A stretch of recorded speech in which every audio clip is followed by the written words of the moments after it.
so sweet, she makes my heart just skip a beat. My girl's the best and that's no lie. She tells me that I'm her only guy. That might be true, but my girl's the joy. She don't play around, she right to the point. My girl's like candy, a candy tree. She knocks me high up on my feet.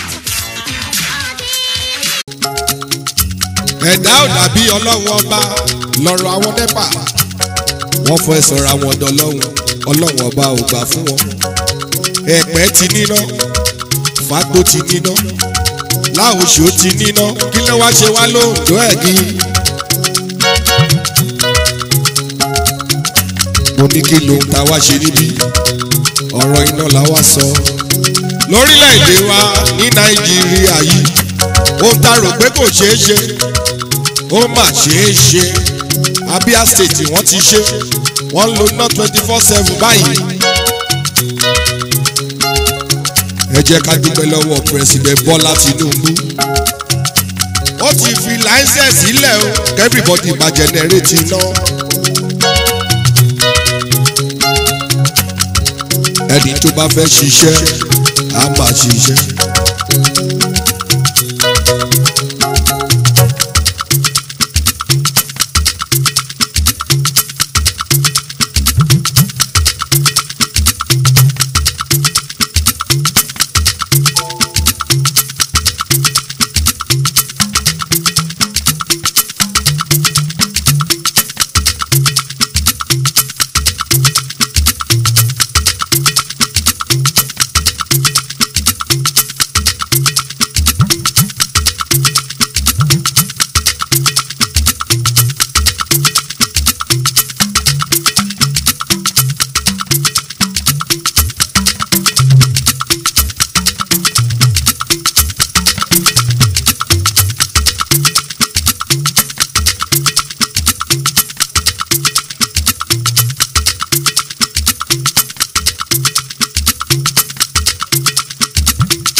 Sọmọrí àdúgbò ẹ jáde wá o, ẹ jáde wá o, kẹ́ wá gbọ́dọ̀ sí ìyàwó o.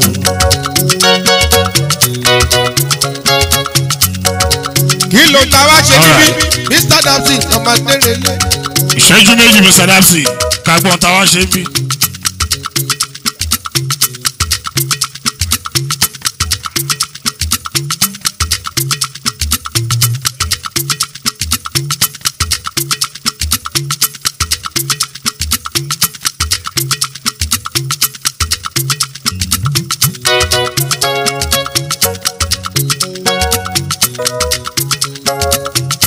Bàbá màmá mo kí i, lọ́balọ́ba mo kí i. Ìdọ̀bálẹ̀ mi rè ọmọ adérelé òkun pọ́pọ́ ńlá dé. Ó tipẹ́tipẹ́ tí NEPA ti ń fìyà jẹ wá nílẹ̀ yìí. Ẹni ṣiṣẹ́ ọwọ́ wọn ò rí iṣẹ́ ṣe torí ọ̀rọ̀ àwọn NEPA ni. Àṣẹ onílé ọba, asọ́lọ́dọ̀ àwọn ìjọba, kò sí ntọ́ lè rí ṣe sí torí àwọn NEPA ò wúlò. Ṣùgbọ́n a bá wọn jà mọ́, kò sí rìkíṣí mọ́, kò dẹ̀ sókun kò sọ́tẹ̀ mọ́ o lórí ọ̀rọ̀ NEPA nílẹ̀ yìí. Ọlọ́run ọba ti bá wa ṣe báyìí. Ẹ̀dá ò dàbí ọlọ́run ọba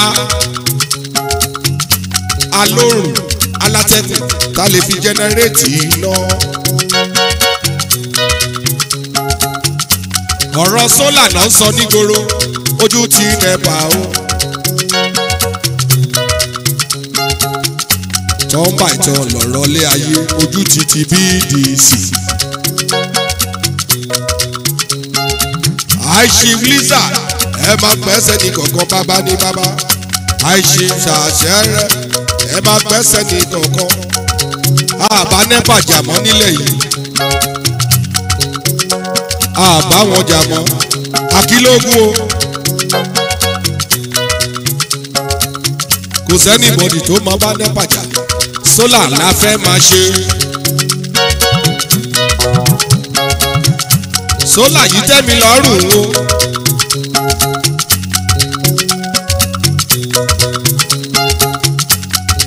ìdá ń ṣe nǹkan tó máa fara ní aláìlú rárá tọ́ba ní kò ṣe ní 5 million wọ́n á kọ́ gba 500 lọ́wọ́ ẹ wàá wá máa san 4.5 díẹ̀díẹ̀ o lè fọdún márùn-ún san o lè fọdún mẹ́wàá san.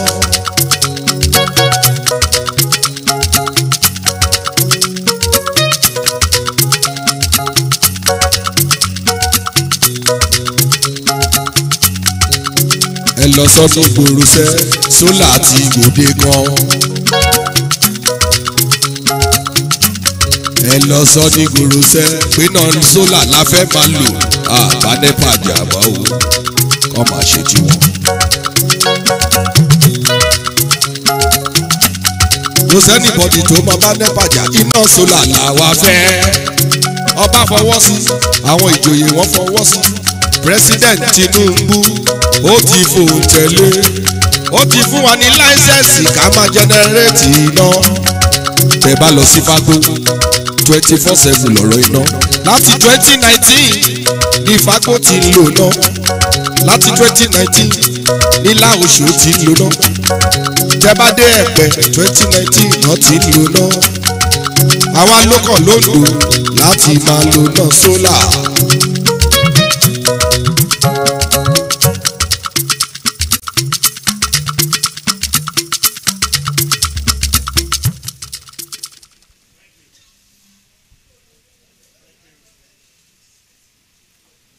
Thank you. Distinguished ladies and gentlemen, our fathers, our brothers, our sisters, they kimo gumo kimo, mimo kimo. Thank you so much. Nepati gba mora wa Ondo. Johnny Anani Adugu, how many hours? You will know. Ẹwà tó ṣẹlẹ̀ láàárọ̀ kùtù àná Sunday akẹ́rẹ́ mú náà wá ní around 4 o'clock bí mo wá rush mi fẹ́ jíyàwó mi kí lọ pọ́ǹpù omi mo gbé ọ̀sẹ̀ kìíní ọ̀sẹ̀ kejì ọ̀sẹ̀ kẹta ní ìgbé òkè àti bìlà. A máa dúpẹ́ lónìí torí ọmọ wa l'Ondo Tọ́pẹ́ ọmọ wa gidi ó rònà àwọn kan tí kọ́kọ́ rònà ẹ̀ 6 years ago ní wá sí ìmúṣẹ bá a dúpẹ́ ó ti wá sí ìmúṣẹ bẹ́ẹ̀ o ẹ ní gbọ́kànlé una Nàìjíríà máa una sólà àyàkálòwé abápàtẹ ọkọ̀ Jésù àwọn bàbá lómìnlẹ́jú àáròyìn àwọn fágbó àáròyìn mo fẹ́ láṣẹ ọlídé bẹ́ẹ̀ kí mi ti á ṣe. Agbómi lọ sí Mátìkó fagbóma lọ sí Ẹ̀pẹ́ àwọn apàdà sí lómìnlẹ́jú because iná wọn ti dúró. You cannot do without light, without energy, without power. So we appreciate God today for bringing our own people around and with the support of Kábíyèsí wa. Àwọn àbàmì náà wò jókòó lọ́bẹ̀rẹ̀ àbá àpàtẹ́ ọkùn àbàmì àbá àpàtẹ́ ọkùn wọn. Aṣọ wa fi Kábíyèsí o. Ondo ó sẹ́n wà yéye how come then nuna Èkìtì nuna èdè wọ̀nyí á tó pa ẹ̀. Mo kí wa káàbọ̀ nù ní o. A fẹ́ bẹ̀rẹ̀ ètò ìyẹ̀ and I want you to know that in the next few minutes we are going to welcome the arrival of Mr. Speaker, Right Honorable Speaker. He's on his way from Akure. Amada Ibe, and I call Badua. So I want somebody in our midst. Your Lord, don't so kind. Don't do be, pa. Anybody, please. Thank you so much. Please come. And I'm back. I am to Lombe. Permit me to speak Yoruba. Ní orúkọ Jésù Kristi, a gbé ọ̀gá Ọlọ́run wa, ẹ gbọ́ ọpẹ́ wa. A dúpẹ́ fún àánú tí a rí gbà nílùú Ondo, Olúwa ẹ wá gba ìyìn wa. Ohun gbogbo dọwọ́ yín, Olúwa ẹ gbà àkóso. Oore ọ̀fẹ́ Ọlọ́run, àánú Ọlọ́run kó máa bá wa pé. Gbogbo àtàwà níhìn, ààbò Ọlọ́run kó dájú lórí wa. Ìlú Ondo kó gba ààbò Ọlọ́run. Nàìjíríà kó gba àlàáfíà ní orúkọ Jésù Kristi Olúwa wa. Praise the Lord. Praise the Lord. Do the fearless anthem. I would like to specially and honorably recognize our fathers in the house. Asima Fofi Luwa Mikabesi Ogujoko. So I would like you to know that we have in our midst seated honorably here Bawa I Chief SRSO Ogutimei Baba Sashe. So Baba Lisa, sorry, Baba Lisa Obade of Ondo Kingdom. Sorry, sir. Yes, Baba Lisa Usheba Ukubo. Thank you for always being there for us in Ondo City. We appreciate you so much. And also, we have another high chief in our midst. Bawa Yemogu Edem to Luce. Yes. Owu Arai. Akam to Luce. Esunwole pe babasi. Popole Jerry Umeto. Abi. Bena Beko. Ajeri. Bawa high chief. J. Oluade Duro. Yujofi. Oshi. Baba Sashere of Ondo Kingdom. Aba Patewoko. Oshibai Akubo, thank you so much. And I want you to know that we have Dede Baba Loja Dede. That's Ijuku, that's Uwo. Now one Joka Wibe no ni Oka Wamuashe Yeto Nasi Ulue Babi Kambe, Tele Ududu Shumabe Uti Pupa. And Louis Noko Ejokorada ni Negui. Awa Yogi Ondo City. I'll quickly run through their names. Ajolama Patoko. Bawa Loja Tokumbo. Aba Patoko. Dade Kabo. Baba Loja Leyogo. Usheba Ekubo. Baba Loja Asatauja by Wukubo Loja Lomilosu Ekabosa Loja Mobiye Bamiye. Thank you, sir, for coming.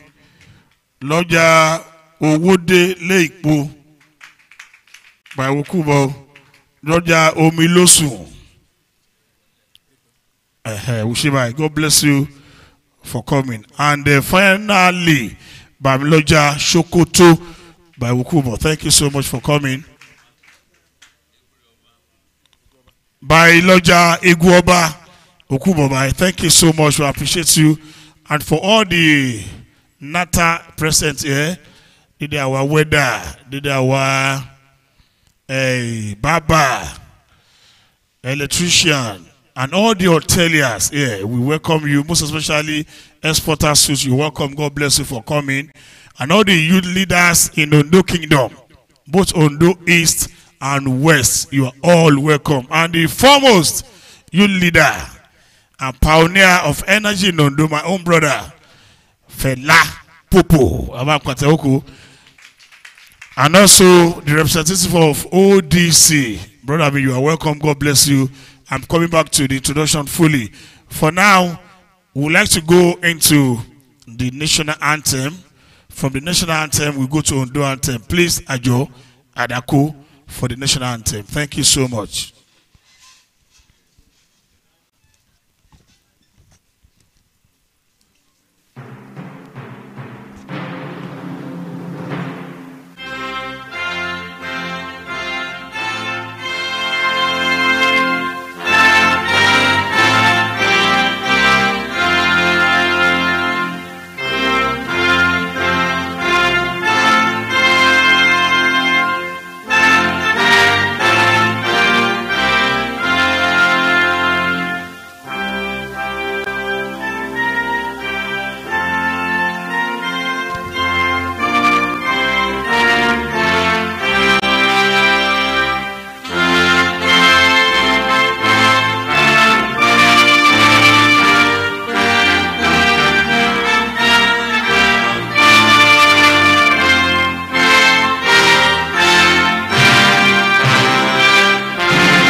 Thank you. Please let's have a seat. A round of applause for Ondo Anthem.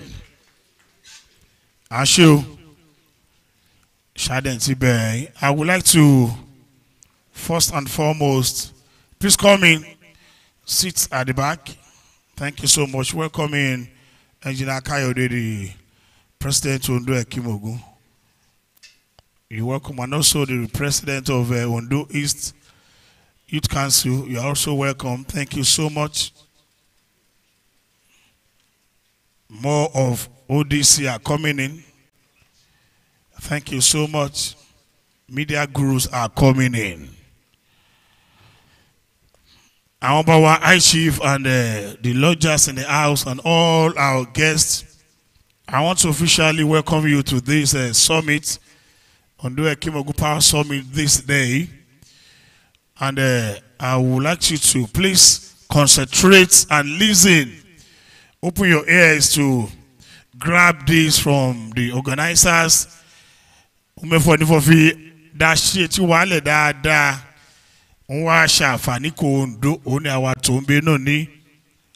not going to beat about around the bush. We go straight to why we are here. So I want to invite Honorable Tokwe for his welcome address. Round of applause for him, ladies and gentlemen. Thank you.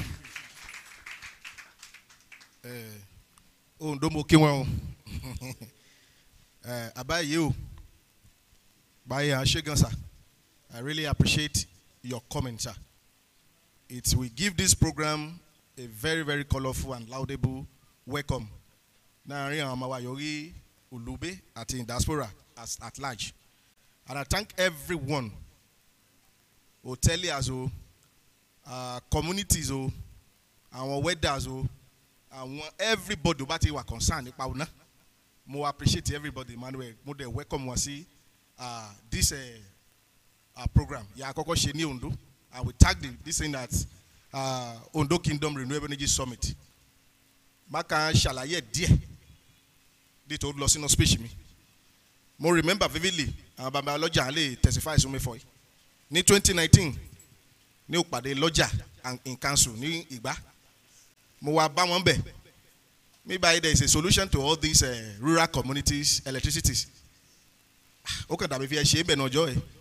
And I thank God. Maybe I want to know ni at in 15 site.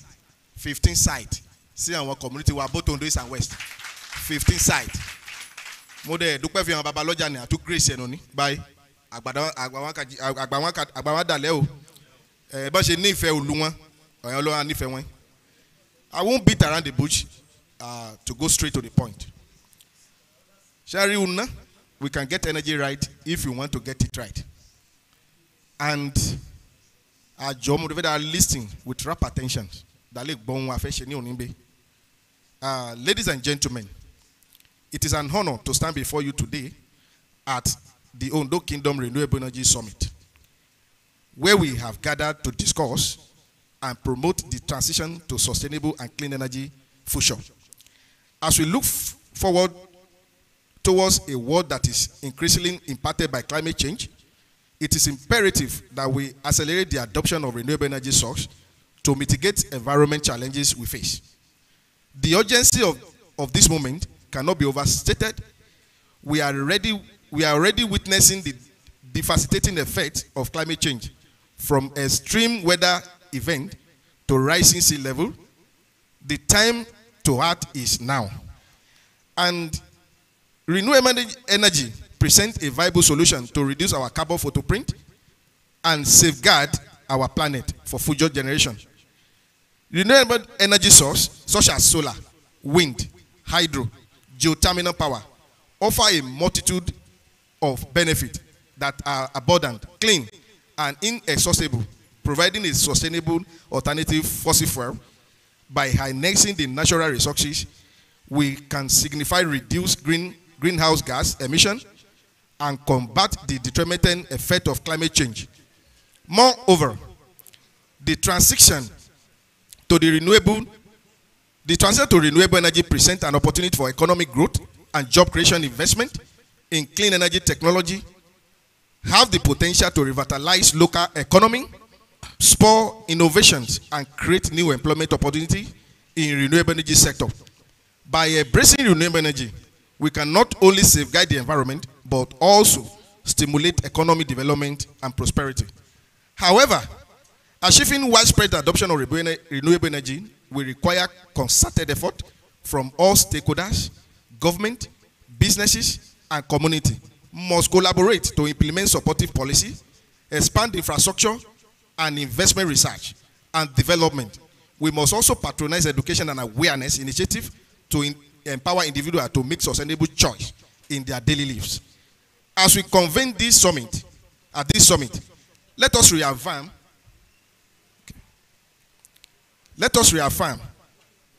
the commitment to advancing the renewable energy agenda. Let us foster partnership, share best practices, and explore innovative solutions to accelerate the global transition to clean energy. Together, we can drive this necessary change to build more sustainable and resilient future. In closing, I urge every of you to embrace your role as champion of renewable energy. Let us work tirelessly to promote the adoption of clean energy technology and pave the way for greener, more sustainable world. Our collective action today. You're welcome, sir. Yes, sir.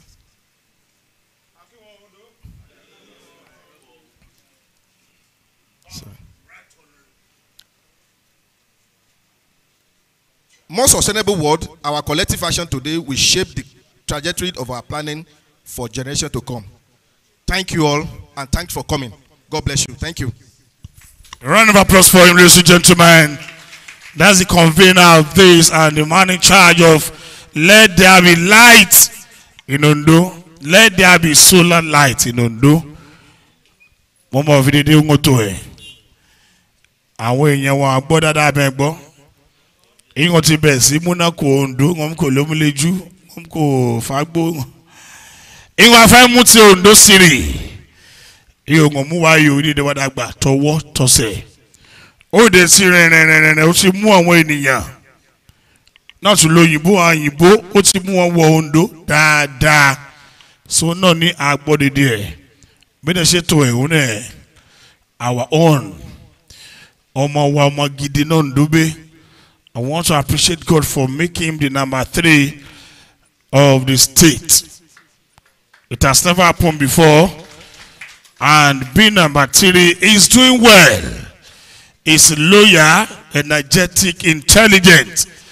There must be light. Solar light in Ondo.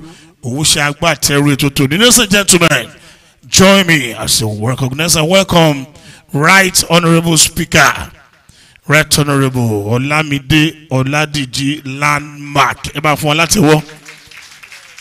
So you welcome with his entourage. Thank you, sirs, for coming. God bless you for being here. And also, like I was saying, for free, I need representative at ODC.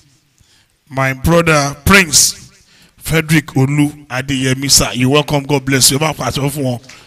Thank you so much. We appreciate you. From there, so to start with, though it's not here, I would like to call on KBAC, be represented by Power Lisa Dojo Domoro in Jukuwa. Quickly, about for one latte wajo by Wajepel. Word from the throne. Thank you so much.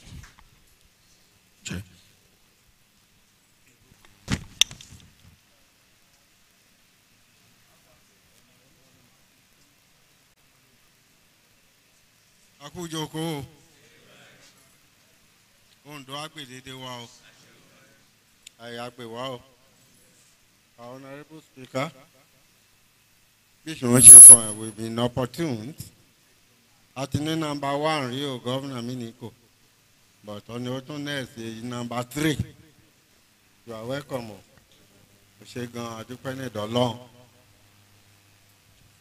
mo kí Tọ́pẹ́ o.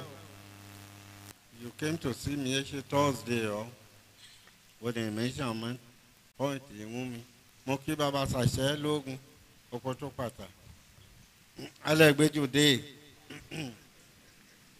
Ó ní àkíkọ́dí mò gé máìkì. Ibà Sàṣẹ́ mà ṣe gbà. Èdà ṣe gbà ẹ́. À ń ṣe wàá kú jòkó. Ọ̀dọ́ kábíyèsí yìí bẹ físíkálì bọ̀mọ́lẹ́dún àwọn fi ó mà fi mo rí bẹ́ẹ̀ náà ná mo láti fóònù ẹ̀ tó mo wá gígan nípa prógrámù yìí fi Tọ́pẹ́ wá rí mi ò lè direct ẹ̀dọ̀ la rí bàbá Sàṣẹ́ tó bàbá Sàṣẹ́ òwúrí ìjáàjì NEPA ní ìlú Ondo tó èsùn wa lè kà fọ NEPA electricity. And luckily, when Tọ́pẹ́ left me, he don't lọ sọ́dọ̀ Baba Sàṣẹ́. Mo lè fún Baba Sàṣẹ́, I link them up. Ìmúlẹ̀ mẹ́kàn ẹ̀wọ̀n kábíyèsí náà ìdí bá ń kí wọn o. Bí Ọlọ́run ní àdó yọ ẹ sí rere o. Bí mo yẹ abádìn bá bọ̀ bẹ̀, mo kí wọn fi èmi àti Baba Sàṣẹ́ yìí lọ ìdádó mọ̀. Ní orúkọ kábíyèsí wa. Ọba Dr. Victor Adesinbo Kladejo, CFR, the Oshemawe and Parallel Pillar of Ondo Kingdom. Adúpẹ́ lọ́wọ́ àwọn àyẹ̀wò initiate nsọ́rí omi tó ń sọ́rí ọba mi pàdé dé ẹ̀pọ̀. Náwọn àyẹ̀wò náà rònà fi èyẹ dí Ondo tó kárí òkùnkùn yìí ń ra ẹ permanently. Earlier on, may his soul rest in peace. The late our governor, Akeredolu, there was an occasion you láti bring the matter up pẹ̀lú ẹ̀. Hey Baba, may this ọmọtọ́ṣọ́ kẹ́ẹ̀tì ọmọtọ́ṣọ́ láàbí ní òfin alẹ́ láìlé ìbọ̀ tí a ṣe tu wá. Unfortunately, Buhari signed the document that anybody can generate electricity, whether individual or whether whatever. Ṣé bá ṣe wọ́n ṣe ọbẹ̀ ó ti lọ Ọlọ́run kó fún èjì. Mo kàn fẹ́ tí wọ́n rìn tí fi má gbàgbé o kò wá ṣe tiwa. But when we now have an alternative, which is this solar something, ó dàbọ̀ ní fi ọwọ́ àwọn NEPA ní mi ò fi ó ìkáwọn ó rálẹ̀ from all indications. So that by the real solution, and that's the beauty of democracy, beauty of all these things. So and that over Tọ́pẹ́ for no young why me he provide that facility in some places, and I'm happy to see our Ologias here now, who I think confirm the statement made to me by Tọ́pẹ́. Yeah, and in this opening speech, Rickman was even made. For now, one live and when lo AC, for our life and le lo van in beto ba fi lo AC. So mo dúpẹ́ ní wọn ọ̀nà kọ kábíyèsí. Ọlọ́run ní àdóṣe o. He went further, even with the technical partners, àwọn Indians and so on, they are interested. Ó dẹ̀ give example mi kẹ́nẹ́nì lè gbé AC ìbàbá yìí ẹ̀ ń ṣe yóò kọjá AC o yí àwọn ń ṣe so Ọlọ́run kò ayé ṣe o tàbá get the alternative ètò èsùn èèyàn lè fi ń ṣe without power with waste of time bó ṣe obìnrin bó ṣe yé lọ́ta bó ṣe wọṣàmánì ẹ̀yáyọ̀ náṣọ lè ṣe eludisù wàrà tó a fi wé mú produce in Ondo. Possible. So like if it done power, it leads to progress. Adúpẹ́ ní Ọlọ́run fi alternative Ọlọ́run ló ṣe é ṣe o. So no kọ́ Oshemawe wa mo dúpẹ́ wọ́n wọ̀ náà nìjọ náà ló ṣe é ṣe o náà jẹ́ abá commission ẹ̀ dàbí òun náà èyí dàkàrántì irú àyà ọjọ́ òní dàkàrántì ẹ̀ sí rere. Once again, dear speaker, thank you for making the move and how you've been doing. We appreciate you. Thank you for your efforts. Ọlọ́run ní àdó yọ sí rere. Lógún continue to thank you for your efforts, NEPA, but from all indication, but me of your one car, go baby and what you BP, go and what on. I think it's beyond them. But yeah, when government no they know well. Let's throw this thing open. About Neleshe, the state you generate the local and so with this alternative now, although I do boss I do your serial. Ìlú Ondo, any boss is a sunshine state, and Ondo is, the for everything is the flagship. Even though Akure is the capital, but Ondo. Now here at Ondo has always been the commercial now center of Ondo province. Yoda Ekiti and Ondo state Noni. Akure can get administrative capital. Ondo has always had the opportunity and dignity of being the commercial now center. In those days, UAC, GB Olivan, they did so with this Nodabadunabaga, I'm sure there will be more opportunities for industrialists to come here. So once again, I thank you for this initiative. Dear Speaker, Tope, and whoever are directly or indirectly connected with this initiative.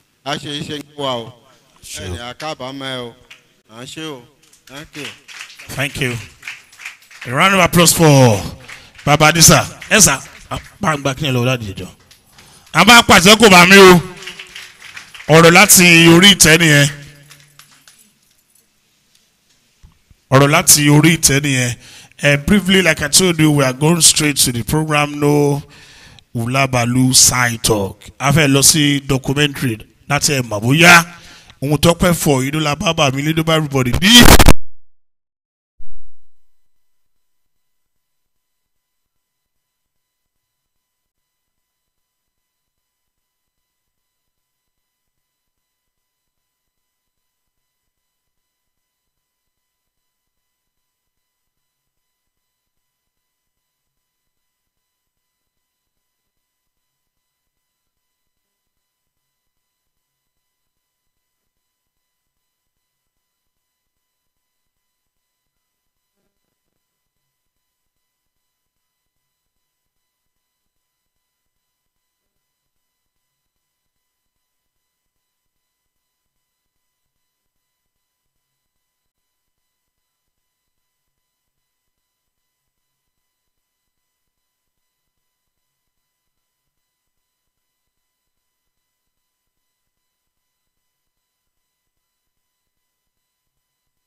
Well, in business news, latest report reaching us reveals that there is a widespread blackout across the country following the total collapse of Nigeria's electricity grid earlier this morning. It was gathered that the grid collapsed totally around 12:40 a.m. today, leading to a massive loss of supply to power distributors nationwide. We are not using light. They will bring, maybe they will give us light 2 hours in a day. And that 2 hours in a day, by the time we buy this thing, card, we fill our this thing, it will not even up to the day that is supposed to last us. It has gone, and we did not use the light. It's just like scam. I've come to an issue in the country that an average Nigerian can pay for electricity used if provided, and this come as a result of us finding solutions to numerous communities have profiled both in Ondo State and across the country.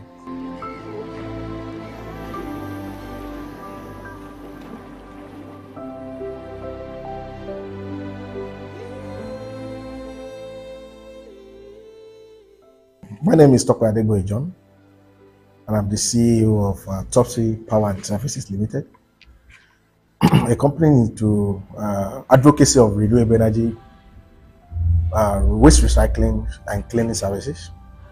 We have affiliated a partnership with Hasha Energy Tech in India, a very, very big company that are into different solutions of wind turbines and solar mini grids.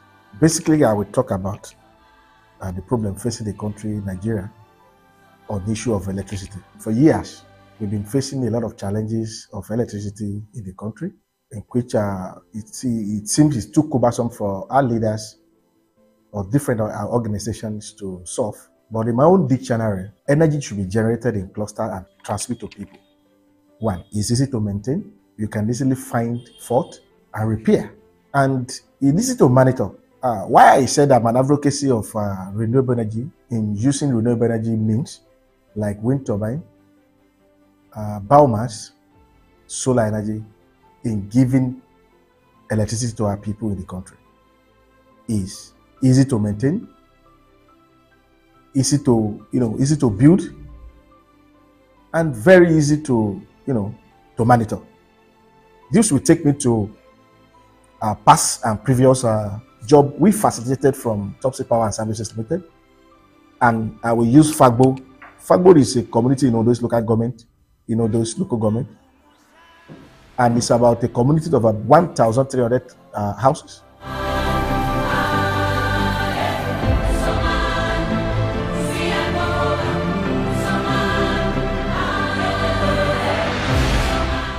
ìfáàsì yípadà yìí pọ̀ gan-an àti ẹ̀yìn fi wé gbà kan rí tó jẹ́ wípé inú òkùnkùn la wà ní Fágbó yìí.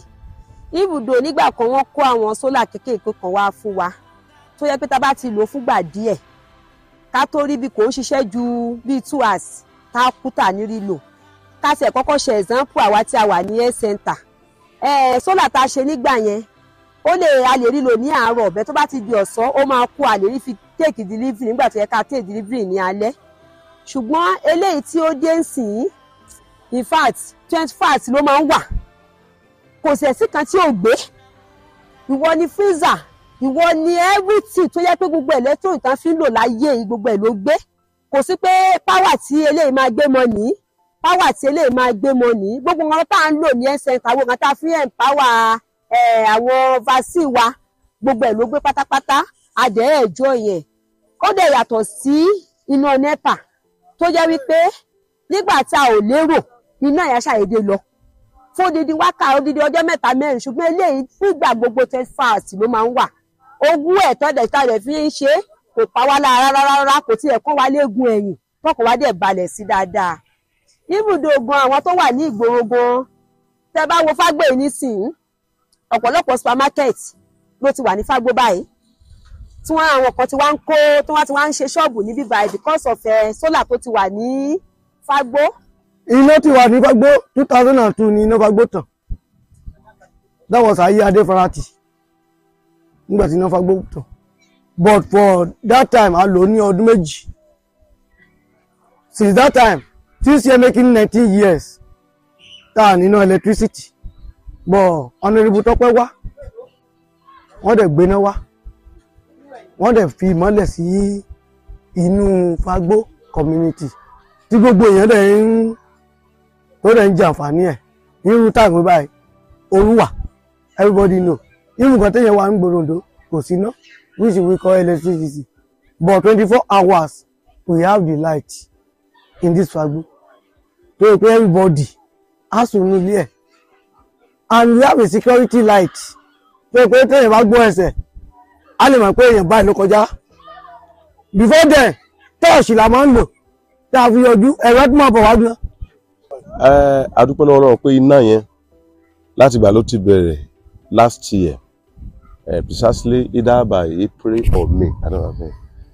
A dúpẹ́ pé iná yẹn dúró ó dẹ̀ wúlò fún wa lọ́pọ̀lọpọ̀ níbí yìí ìdí ẹ̀ ni pé mo rí àwọn kankan tí ó wọ bí tó ń tajà bí àwọn boutique tó ta aṣọ they came here because of the light àwọn tó ta bí apalọ ẹlẹ́rìn dòdò all those things gbogbo náà àwọn enjoy àwọn tó ṣe weather èmi náà tó tóbi mi wá síbí kan wá establish síbí then finally is for security purpose níbi ìlálẹ́ tẹ́ bá jáde ẹ̀rí gbogbo bíi bó ṣe mọ́ lọ so iná yẹn wúlò fún wa lọ́pọ̀lọpọ̀. kó tó di pé náà ìdè Fagbó ní oṣù tẹ́lẹ̀ àwọn lo like 45 to 40 to 50,000 diesel ní oṣù. Benefits that they really rí lórí ẹ̀ ni pé bí mo sọ pé à ń lo diesel bíi 45,000 ní oṣù tẹ́lẹ̀ so owó tá à ń lò Dubai at least à ń lo 1,000 léde. Tábà ti lòdì káàdì báyìí lè káàdì mọ̀ pé àbá iṣẹ́ títí di 8 o'clock alẹ́ 1,000 yẹn náà ni àmà lò ó dẹ̀ tún máa ṣẹ́kù. Iná sólà yìí àkọ́kọ́ kí àwọn tí wọ́n jẹ́ olùdásílẹ̀ iná yìí pàápàá jùlọ àwọn tí wọ́n mú wá síbí. Iná sólà jẹ́ iná kan tó dáa púpọ̀ torí pé tí ò bá sí iná ní ìlú òkùnkùn máa ń bá ìlú ni kì í sì sí lọ síwájú but lẹ́nu ìgbà tí iná sólà yìí ti wà ní ìlú ìfọ̀kànbalẹ̀ ń bẹ nílùú kódà gbogbo àwọn tí wọn ò lẹ́mìí àti gbélú yìí mọ́ ọ̀pọ̀lọpọ̀ gan ti ń súnmọ́lẹ̀ yìí àti rẹ́lòmíì tó kọ́lé sí ìgboro tó ṣe pé àwọn náà tó ti ń ralẹ̀ síbi gan tẹ́ ti ń kọ́lé ààrẹ lòmíì ti ń gbé gbòòrò tẹ́lẹ̀ ṣùgbọ́n látàrí pé kò sí nọ́mbì wọn gbé ibi ìbàyìí mọ́ kálukú náà ti ń gbé ibi ìbàyìí sìn ìfọ̀kànbalẹ̀ wà iná wà àwa gan à ń rí wúlò náà yìí à ń rí lò ní mọ́sálásí torí pé gbogbo ìgbà tá a bá fẹ́ pèrò à ń rí náà fi pèrò tó ṣe pé tẹ́lẹ̀tẹ́lẹ̀ bá a ṣe ń lo epo ìrònú mọ́ báyẹn pé àtúnfẹ́ repo báyìí but ìgbà tí iná sólà yìí ti wà gbogbo nǹkan yìí yóò dínkù. We've been powered Fagbó now at least about 6 or 7 months ago. We can have testimonies from the people living around that place because Fagbó now has about 7 to 8 welders. Fagbó has a petrol station, has different small scale industries that are using this mini grid and that is functioning very well and is assisting the community to build up. Because the houses we met on ground is around 1,300. Now the company is we're about talking about scaling up the energy because a lot of consumption have been, people have been using that energy and consume what we met on ground.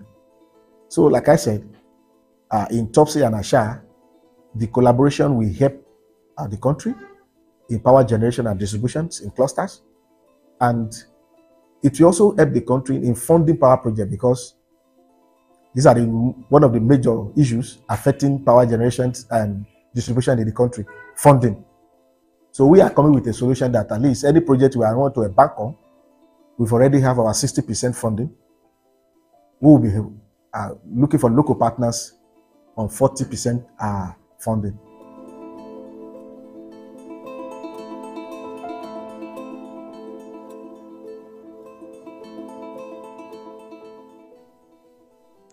Hello, thanks for joining us on TVC Midday News. Let's start with the power sector, where the Minister of Power, Adebayo Adelabu, says electricity subsidy cannot be sustained and Nigeria must begin to move towards a cost-effective tariff model. Mr. Adelabu said the country is currently indebted to the tune of 1.3 trillion naira to generating companies and $1.3 billion for gas companies. TVC News correspondent Habib Lawal reports. We are also establishing a customer complaint escalation center. This year, 450 billion naira was budgeted for subsidy, but the ministry needs over 2 trillion naira to pay for it. Minister of Power, Adebayo Adelabu, said state governments will now be allowed to generate electricity independently to supply power to their state. Over 50 billion naira has been earmarked in the 2024 budget to build mini-grids to supply power to remote areas. He read a riot act to the electricity distribution companies, urging them to sit up or have their licenses withdrawn. It is either we look for money at all costs to fund the subsidy because of the political situation of the country and the hardship people are passing through, or we bite the bullet and everybody understands, okay, let's bring the roof down first. Let's reflect everything on market commercial basis. Then we'll start a rebuilding, because it is postponing the evil days. With the new energy law, I have to give kudos to the federal government for monopolizing energy in the country, because from the indices, people can now, private power provider can now go into towns, streets, communities to power and transmit and generate energy within that area. So it's a plus, and it's a very good idea. What really matters now is the state government to key into such a beautiful law being passed by the National Assembly and given assent by the president, that every state should go and generate its own energy and transmit to their people. And that is what Topsy and Asha is taking. That, look, we just need to come together as country, as people, to solve these problems. The users have to come together with the providers. In the 21st century, we still don't need to bring energy from Kanji Dam or to bring it from a far distance. Even in transfer energy, too much of a distance will make your current reduce. So, like I said, we are advocates of renewable energy. That is, we should annex the God gift, the nature we have, like sun, like wind, like our waterways. I've traveled wide on this issue of energy in creating solutions for people or communities in Nigeria. I've been to Ekiti State, I've been to Ogo State, I've been to Osun State, I've been to Edo, I've been to Warri. So one of our major concerns is we can as well give electricity to our people if we wish, if we are serious about it, to small-scale industries, to hotels, to communities, and even to towns. I have it in my archive. Let me use Ondo Kingdom as a point of contact, or as a yardstick. Ondo Kingdom need about maybe 15 to 20 megawatt of energy to make us stable, to make industries happy and do their businesses. But to our surprise, we are only giving 4 megawatt, and we have to share this 4 megawatt between Ondo, Ore, Okitipupa, and the rest. And now the national grid is already collapsed. And at Topsy and Asha business idea is we come with a smart metering. Every place we put our mini grid, we make sure every house is within that particular area is metered. A very new technology that monitors your electricity, so that you are aware of what you are using, the kilowatt hour you are using, and whatever you are paying back to the company.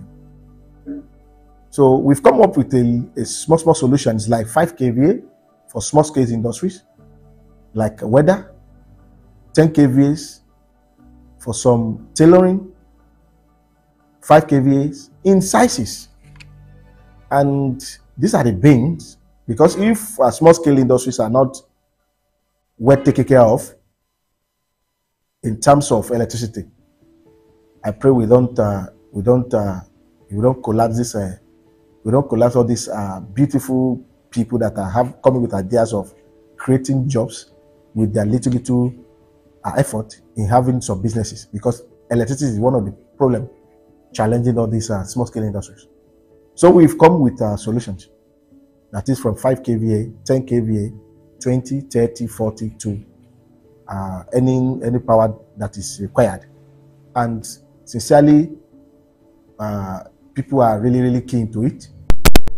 We have different hotels in those states now that are calling us for solutions, and are even already doing payment.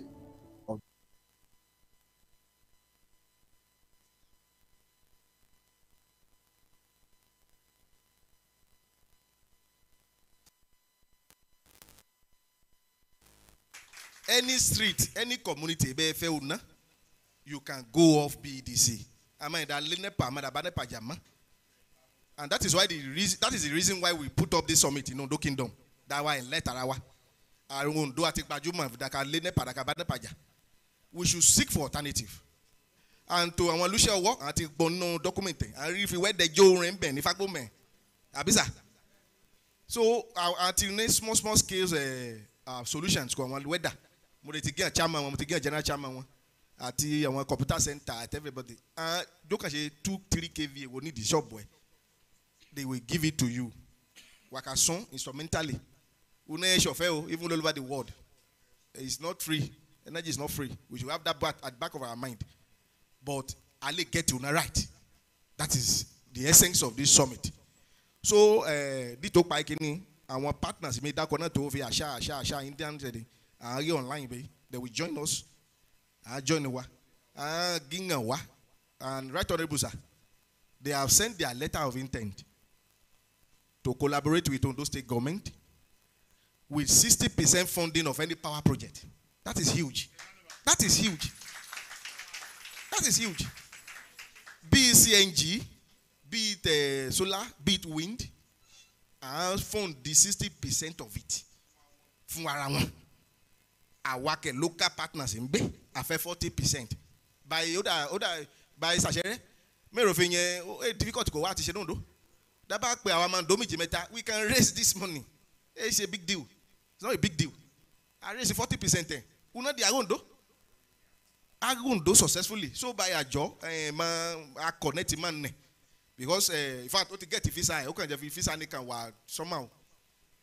Because of India, my reason why this Indian visa to Nigeria, I don't know why it's so difficult now. But by God's grace, anything from March 6 or 7, he will be in Ondo. And by company, below go, we are going to bring it to Ondo here. Ondo town. And luckily, any resources, we will harness it through the speaker.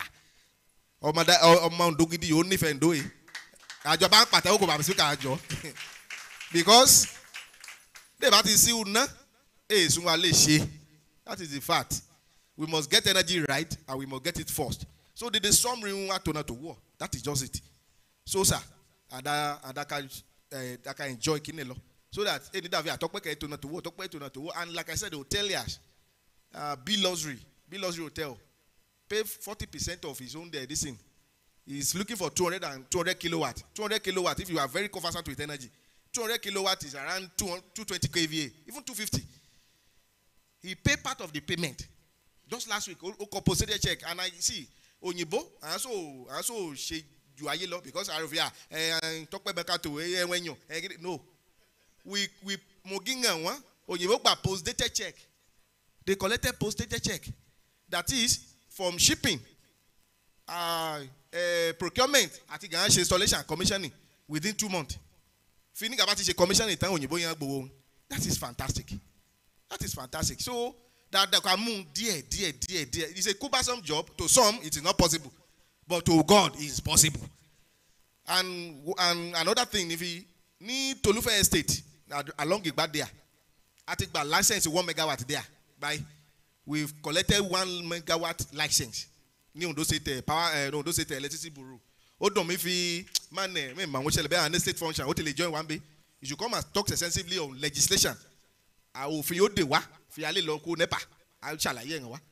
But again of Ondo, I think about 1 megawatt. We are going to 10 megawatt there, but we start from 1. Wind and solar. Agbe transmission was it? But we move the light to Igba as base station. Yoba ni Bomade Oku agbebe. Housing estate agbebe. These are ways to go about it. That took my program in my kagin and one bawa and one ibati visit that the fresh next. You the whole pipeline like Elewuro, like Valentino, like this atine the mapping wa. But she very beroche. So it's going to be a tedious work, but please, I need the collaboration with Luna. We need collaboration of the kingdom. That they just Una is a serious business. So that they just support her. Thank you and welcome. Thank you, sir. We also have in our midst, ladies and gentlemen, our own, the former vice chairman of Ondo East and the former chairman of Ondo East, immediate past chairman, Honorable.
For us, his efforts to promote the electrification of Ondo State. I really, when his efforts is what his plans to go ahead, electrification of rural villages, electrifying with the solar systems. We were working at different configurations. Then at last, when we were successful to getting a funding agency for the projects in Kenya, in Nigeria. So we are planning to concentrate in all sectors. We have been discussing for this, and unfortunately, I could not attend this seminar because of the visa issues. I was not aware that Nigerian visa will take some time, and it was taking like another East African visa. But anyhow, I'm very happy that Topsy has given me opportunity online also to speak and connect with you. And definitely in March mid, or end of March. We have been scheduled like from 15th or 21st March. We will be traveling to Nigeria, Lagos. We will be there for 15 to 20 days. It has been scheduled. And meet you people, each and every person who is in need of the power, and we want to extend our core support for the establishment of this renewable energy sector and support the electrification of the grid. Firstly, we operate in only simple way of like funding this one. We require like your what is the present, what is the consumption, what is you are going to like any increase of this electrification, this one. So looking at your consumption, we are going to design use the system. We are coming with the hybrid system. Hybrid means along with the solar and wind sector. Both combinations we are giving. We have studied the Nigerian Ondo state and few like Bessari hotel and bakery where we offered our system like which was in progress. We got good air velocity, and it is very good. Like you get the you are aware that wind has got a generation capability around the clock, and with the combination of solar we have offered for a few hotels and found a large scope of wind and solar in your region. So in this regard, I would definitely like I promise from my end, and also like to look for the support of you people and especially specific to Topsy to extend support when we are there. And definitely I promise that from my management and myself, we will be there in March 25th or March end. Mostly if we start the process, because we have got like a couple of complications in our schedule also for the two trial date. When coming to this sector, we plan for the like 60% we fund for the projects and 40% we seek from your part as a part first payment. So and again it depends upon the how much, if you want to like sell it off of 3 months, 3 years or monthly EMI. So we are ready to extend you whatever the pattern you want. You want to monthly yearly pattern payment back or monthly payment back, we can discuss. We can clearly discuss according to your feasibility, and we can go ahead. And first thing is to get your like means yes. So for that confidence, okay, you are going with this one. We need this 40%, and definitely it is like we are going to work out as a modality how we can pay this one. We will be there, coming there, and we will definitely explain you how we have seen some problems in like paying in USD because of the present economic conditions, and we are working on that one, how to resolve those conditions, and we are going definitely to be a part of Mr. Topsy organization, and I can say that Topsy is our official partner for the Ondo State, and he will be our front runner for the total electrification, and under his guidance, under his like opinion, we are going to work, and we are going to give you a good technical hybrid solutions along with a combination of wind, solar and battery according to your requirement and according to your feasibility of the payment for the client. If you want to monthly or yearly, we are going to work out in each case to case study, and definitely we promise and we are going to come in March week and support it. Anything you can just like see, you can reach out Mr. Topsy for your individual requirements. We keeping on noting your requirements and working on that one, working on the solutions, and we come down, we can discuss and close as early as possible. All right, thank you. Thank you so much. We appreciate you. You have done well. 60%, we put in 40%. Thank you so much. Yes, we'll get back to you. We'll see air. Thank you so much, Mr. Hassan. Thank you so much, India.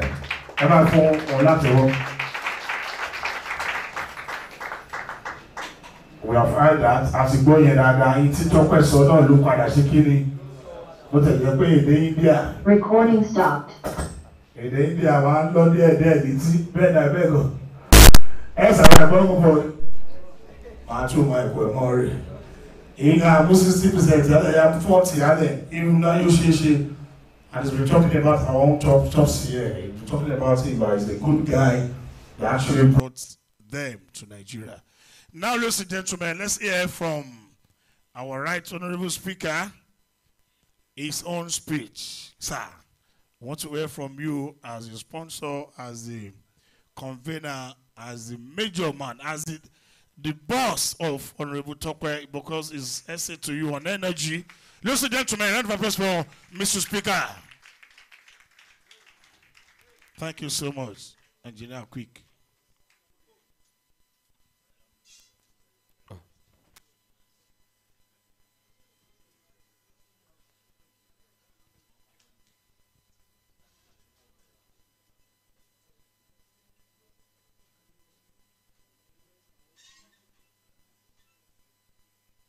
Moki, àwọn baba Aichi fi owó jokunbe o. Moki baba Lisa, baba Moki o. Akudide o. Moki baba Sachere, baba Moki o. Ekiki mo ti akọ. Mo gbádùn ekiki ni. Thank you so much, sir. They represented, they are the one that represented our Imperial Majesty, Ọba Akíládéjọ de Òṣùmàwé of Ondo. Mo kí àwọn honourable eléyìí tẹ́ máa fi gbọ́ Ondo lè nínú o. Mo kí àwọn honourable tẹ̀lé mi wá láti Àkúrẹ́. I salute you, Honourable Ologede, honourable member representing Akure North. And I salute my brother too, Honourable Oluwatoyin Japheth, representing Akoko North East, the deputy whip. Moki, àwọn baba lọ́jà o jókòó ń bẹ o, àwọn ọ̀rẹ́ adé o yíbé moki wọn dédé o. Moki, the technical partners, though they were not around, but I think we can hear them live. Àwọn artisan àwọn olùṣèwọ̀ orí bédèdè mo kí wọn o, àwọn kú jókòó akú dìde o. Mo kí àwọn other participants, the security personnel and the press.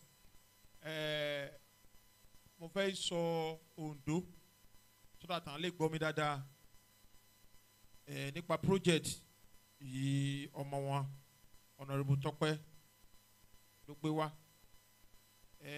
Ọ̀nà bá wò olú òyìnbó yẹ kégbé therefore fi ń san bẹ́ẹ̀. Most of the infrastructural facilities bí ọ̀rọ̀ ọ̀nà bí ọ̀rọ̀ train bí ọ̀rọ̀ bí plane kìíní they are being coordinated by the private organization. Àwọn olóṣèlú àdáni gangan àwọn sponsor ẹ̀. Like British Airways now. Àwọn lágbá yorí Nigeria unlike Dakar British Airways. But àwọn British gangan ó ní plane ni private organization ọ̀nẹ́. In fact, the largest private airport in UK ọmọ Nigeria ọ̀nẹ́ o. Gatwick. So what am I trying to say in this sense is that ó difficult kò ìjọba náà wọ́n fi sponsor anything. It's going to come with sentiment. Ọ̀nà ọba fẹ́ dá lóṣẹ́ àlẹ́bẹ̀ alákàn ọmọ ẹ̀sìn dẹ́ẹ̀ kà lè perform àfọ̀dá ọmọ ọ̀hún láṣẹ director ńbẹ̀.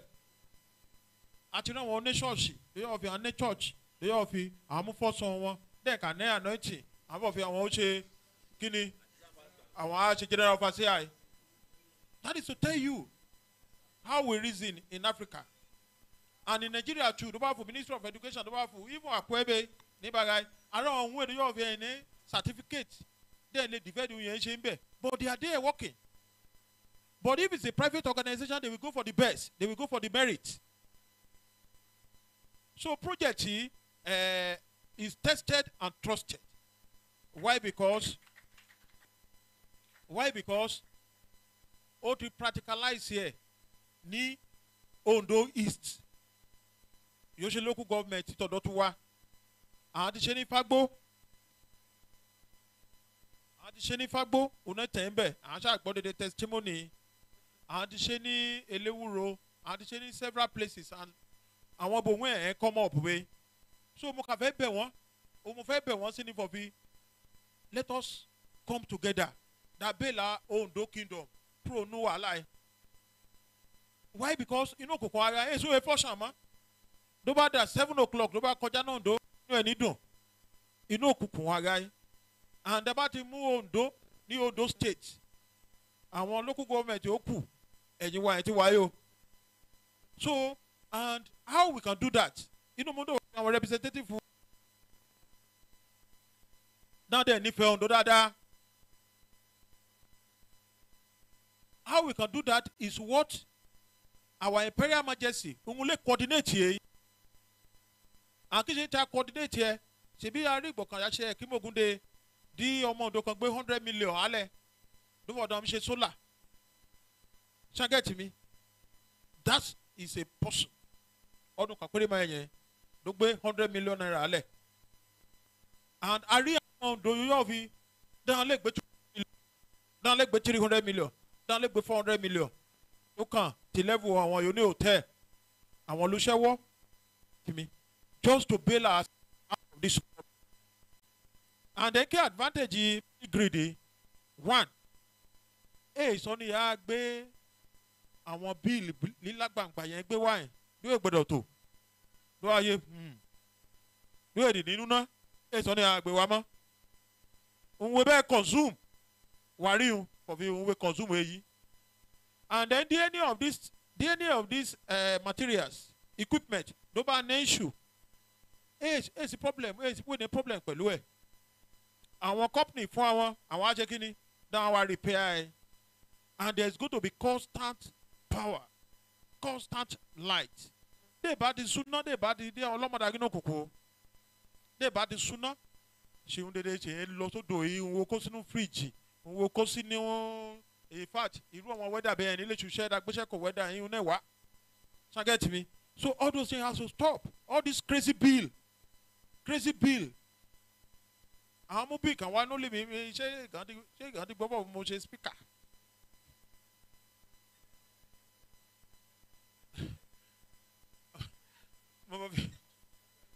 so méjì ti lò nánà tó ní àtijọ́ mo ti kó fún lílì méjì lò nánà tó wọ́ ọmọ ẹlẹ́rí so ní gàá wa mú bíìlì wa mú pa tẹ́nà tèmi àjọ àmàdáwárò àwọn ọmọ ẹ̀gán ẹ̀ pé kó jáde o ètò bíìlì yẹn mú wáyé ẹ̀ ó ti ná gbájú wọn bóyá àgèmọ́dú ṣe ọ̀nà ìbájọba ṣiṣẹ́ so crazy bill this one will not any give room for crazy bill ṣàgẹ́tì mi any give room for crazy bill òyìnbó kẹ̀dé àwọn òyìnbó bá ta irú nífẹ̀ẹ́ ac kò ẹ́ ló bá pè wọ́n ní another 3 months for fi ac ṣáàfù ẹ̀ mọ́ for federal return ẹ̀ they will return it immediately because there is an existing agreement so ṣun ìjọ fi individual ló lè ṣe ó gbà fọ́ fi bí bàbá òṣèmọ̀wé ló kó dédé ọmọ Ondo yorùbá ní kìm dàpọ̀ wá papọ̀ let's see how we can contribute and bail ourselves out of this darkness. Ìgbìmọ̀ orí project yìí I took Tọ́pẹ́ to the deputy governor the new deputy governor and I said we can practicalize this from our local government. Most of the local government were not doing ìsìnkú lásán náà sí torí fọ́ fi bẹ́ẹ̀ ṣókùnkùn àwọn bá wà dà petrol sí ọ̀ndẹ̀ ẹ̀jọ́. So what am I trying to say in this is that do bá òun náà rí bẹ̀ do náà bá rí bẹ̀ àṣẹ kámẹ́rà síbẹ̀ ṣàgẹ́tì mi dídán ló bá wọlé a capture ẹ̀ do náà kà just some part of it ó ní òkàn yìí náà lè jọ ní kámẹ́rà ìjọba fi òun yẹn ká exact and ẹ̀dá jùsùn kìíní náà wò dédé wọn yóò ṣe iṣẹ́ òbí. So what am I trying to say in this is that the deputy governor said he's still going to discuss with the governor of the state. That is the new governor, Lucky Orimisa Ayedatiwa, His Excellency. And it's going to be a laudable project if he can key to it. But already, the deputy governor has already keyed to it. But some of you, Joba, yawo, body awa. tábà lè bẹ̀rẹ̀ is going to really help us. Ìgbà ìdíjọba báyìí fẹ́ wá ìjọba akáwa ṣe kínní ó lè wá ṣe finishing tẹ̀ but díẹ̀ àwa yóò fi àní díẹ̀ lẹ́rù ló kọ́ ṣe kínní lókè ọ̀fẹ́. Àná ló lè bá wa ṣe gangan owó ṣe òṣèmọ̀wé. Bí òṣèmọ̀wé bá pè ó mọ àwọn ọmọ ẹ̀ dáadáa ó mọ àwọn yíyan pè ó mọ àwọn olùṣẹ́ yíyan pè. And most of this company how can you have on the tẹ̀? Òun yẹn finish hotel lọ bẹ́ẹ̀ is power. Ẹ̀dá wo bébí ọ̀dọ́ ẹ̀dọ́gbọ́n náà.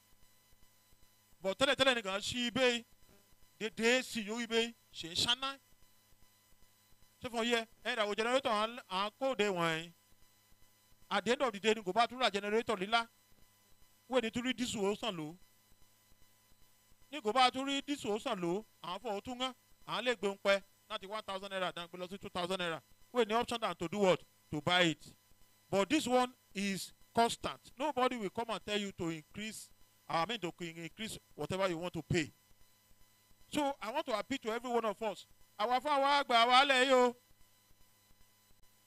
Ni go ba anu sewo like now they said they have reduced it to all these smaller stuff like 5 kVA, 5 megawatts, 2 megawatts, even 1. So automatically, individually, ale go ya le se. No ba go or no ba ní hotels àdúgbò dan ní the weather ibe dan all these big company ye consume na they can combine together and come up with something. Shall get me? So mo fẹ́ bẹ̀ dédé wọn and that rodada and that key because it's going to really help us. That of Fagbona is working. If I'm already in bed, money on my go me. I'm going to put Benegu my way. No of the Ondo. Iye neuna, iye bot ni ongo, iye lo na falalai. And let me tell you, ogbe si freezer you nationally they shall be. So nobody like be si, nobody like be iron. It's a super one. Can get me? Then this wedding machine and whether I consume naga once you nobody like be wedding machine, you shall be. So and the London. America oyin lo yen therefore do ba lọ sí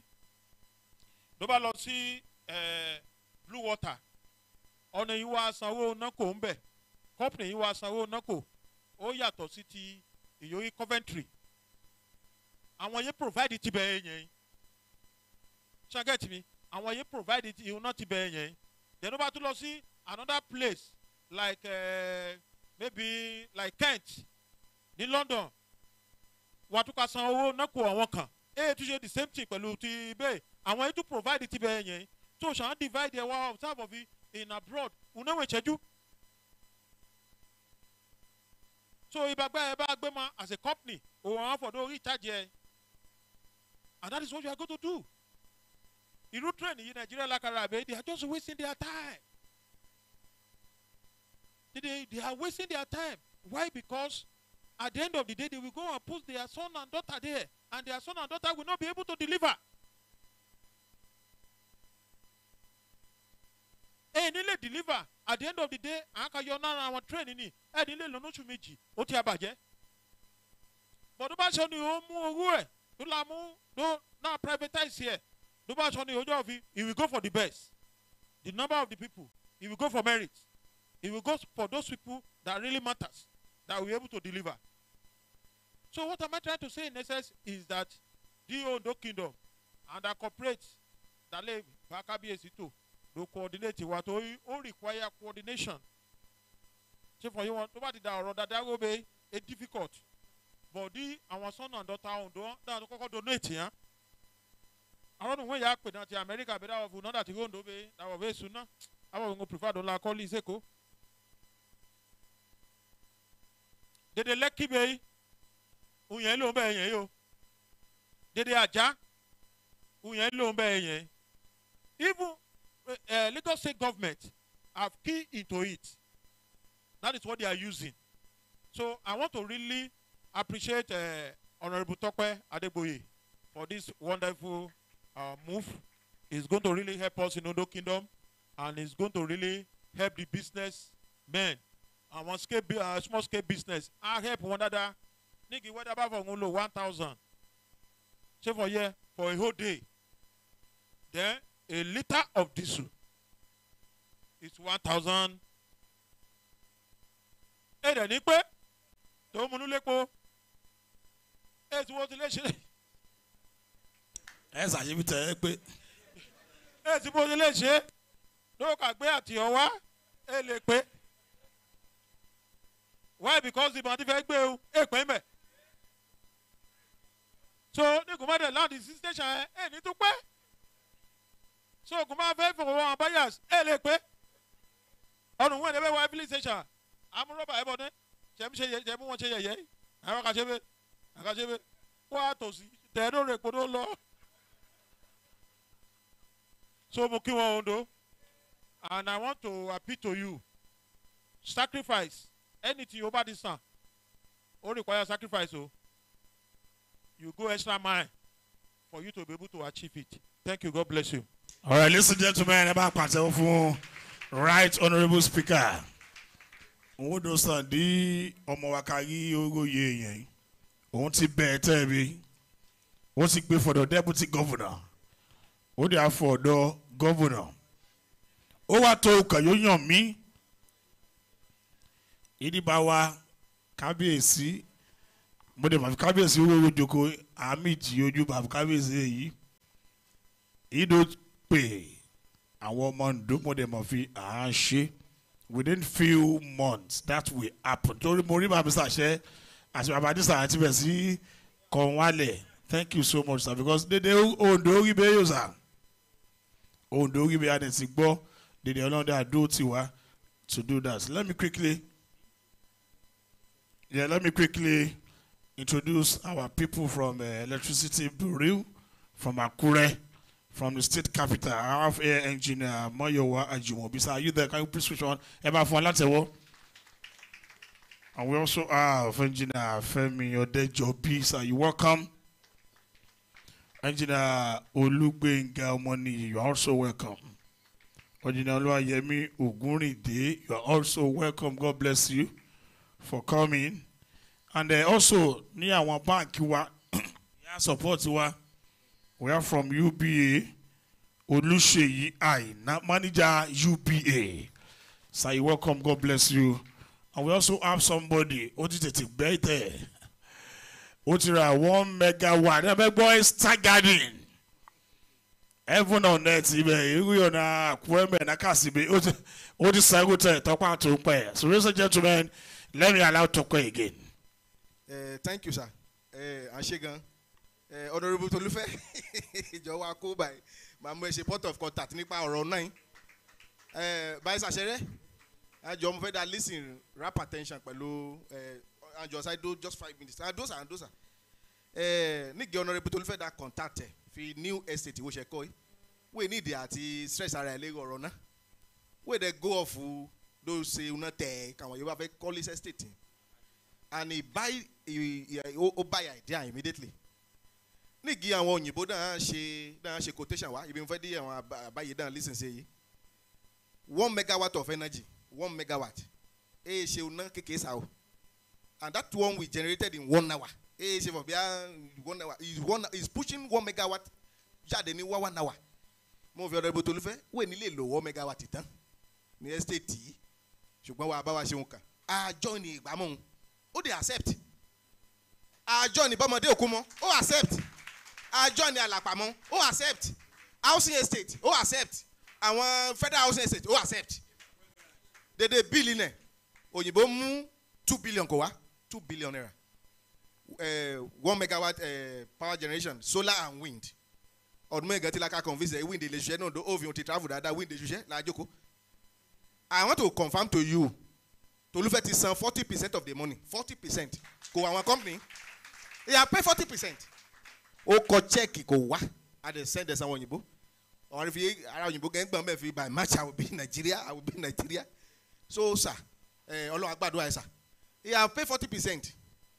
Ìyókù àkàfẹ́ daba bẹ̀ ọ̀nà bẹ̀ daba ti mú ìgbà dati mú housing estate dati mú kìnnì kéè tukù akamu wa bẹ́ẹ̀ díẹ̀ and UBA ọ̀gá mi UBA ẹ̀mọ̀ pé a ti ń ṣe discussion very long time assist wa lélẹ̀ ìtàdé yìí o ó kan àwọn àgbààgbà báǹkì ẹjọ́, and that is why you are here. Àwọn wẹ́dà wà ń bí tí ò lówó púpọ̀. There is a way we could join it, but we have to solve problems. That is just it. We have to solve problems. So ní instance máa pe engineer Mayowa from Ondo State Electricity Bureau. Àwa náà tó wó ẹ̀ tí gbọ́ fi hàn kíní kan. Àwọn gangan ẹ̀ mú license ní kò wáyé. Gbọ́ náà wẹ̀ bẹ́ẹ̀ fi Ondo can go off BEDC. Alẹ́ generate náà tó wà. He will come and tell us what the law says. Please, engineer Mayowa, thank you, sir. To the podium. Thank you, sir. I stand on a research protocol. Honorable, my speaker, sir. Basically, fortunately for Ondo State it really bọ̀ láti wájú tẹ́lẹ̀. So around 2020, the Ondo State passed a law in the House of Assembly that we take control of our own fate. And how do we take control of our own fate? By enacting laws that favor mini-grid development, that favors development of embedded or independent power plants. In the process of this, the state government now wọ́n bẹ̀rẹ̀ independent power plant ní Àkúrẹ́ to serve government facilities to win themselves off the so-called BEDC. At the same time too, the state government also encourage people like Tokwe and various private people to start providing mini-grid services to various communities.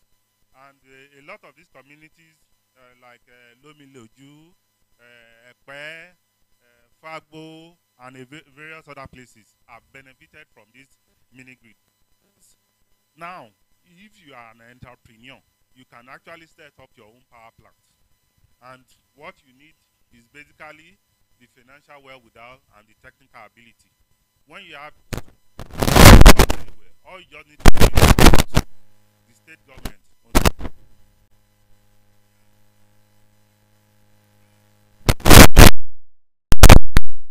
Abuja to get license.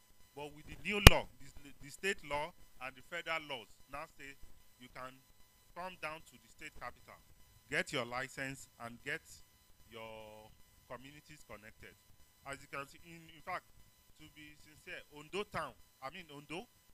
as local government, both Ondo East and West, they are the largest local government with independent power in the whole of Ondo State.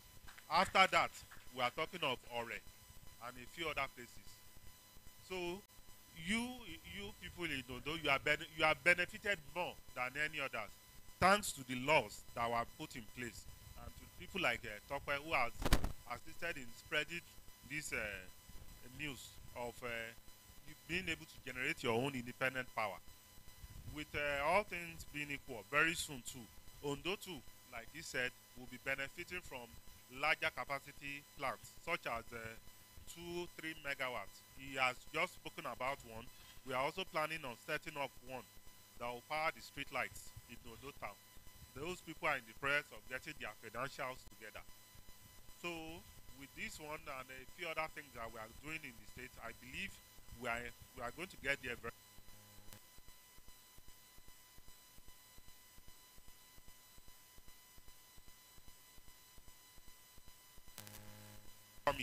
because it is now easier than ever to actually start your own independent power plant, and you don't need hundreds of millions. You can pick a small community, from the small community maybe of like 200 houses, and you do your survey. You know the capacity of plant you want to put in place there, and you put it in place. It is very simple and easy. You don't need to wait for federal authorities to come and provide power for you like before. Now everybody provide power for themselves. And let me give an example. In some of these communities, they are charging maybe over 100 naira per kilowatt hour, whereas you in town, that you are supposed to be the richer people, are being charged maybe 60 naira per kilowatt hour. Many people in the villages are paying more for their electricity, but they are seeing value in what they are getting compared to you, that you are paying less. So there's no point in having power and paying very little amount of money. You pay what the power is worth. So these are some of the things that the state government and the federal government have put in place to ensure that our people are able to get electricity. Ní ọ̀rọ̀ kan ṣá, nísìnyí anybody ló lè generate iná ẹ̀ according to the state government.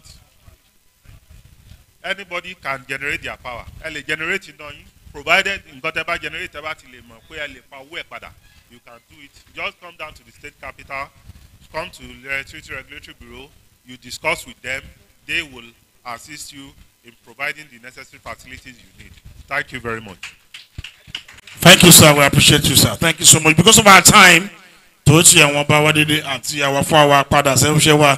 want questions now. Questions from you, reactions from every one of us in this auditorium. Questions, please, quickly. Iberi, Nabane Iberi, Kawaye, come, please, quickly. Papa, just few minutes, then Honorable Bishop will answer you, and I may even answer you. I can answer you. Oh yeah, my boma.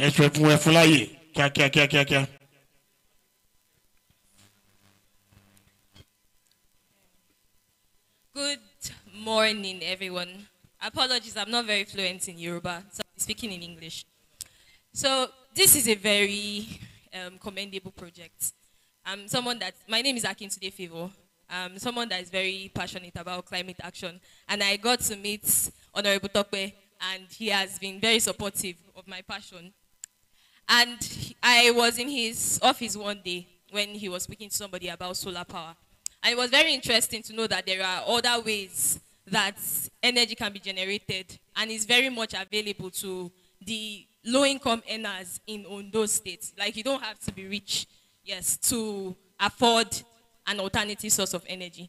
So now my question is, the payments that you make after the energy supply has been provided, after the mini-grids have been supplied to these communities, is it for a duration of time? Is there a time where you stop making payments, or are you paying continuously? And then is there an estimate of the payments that can be given to people here so that you know what to anticipate? That's the first question. Then the second question is that how do you, when a number of people, when there is a mini-grid in a community and the community is expanding, how do you cater for that in an expanding community? Thank you. Thank you. Thank you, Favor. God bless you for coming. The question, the first one, is we have a net two type. Listen to two options and any company, two options. One option is our weather, our business centers, our hotels.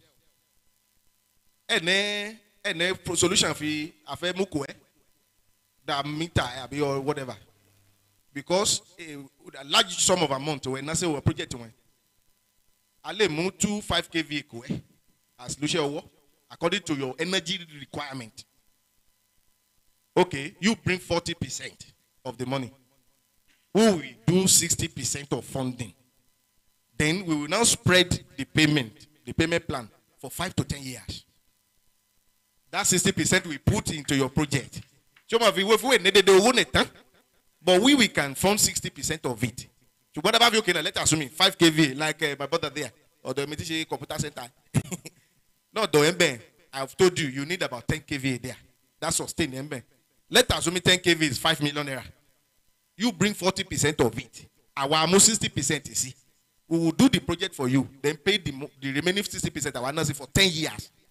That is what we have. That is the plan we have for the hotels, for banks, for another, our weather, be whatever. Then to your second question, that the community. What we do is, we go to the community first, have a meeting with the community or street. Feel okay?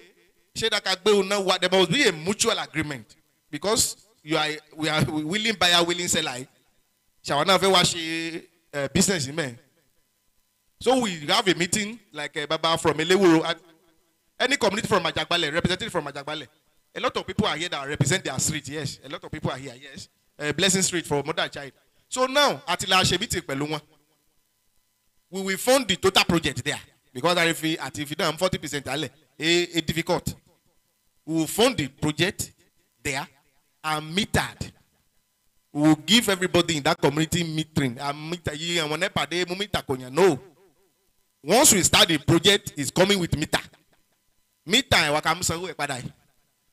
for years, I'm community. I'm sorry. With due respect, 2 billion. Sorry, it's small money. So we collect our money back, we maintain, we are there for years. So assistance, so I think I have answered your question before. All right. Any more question? Yeah.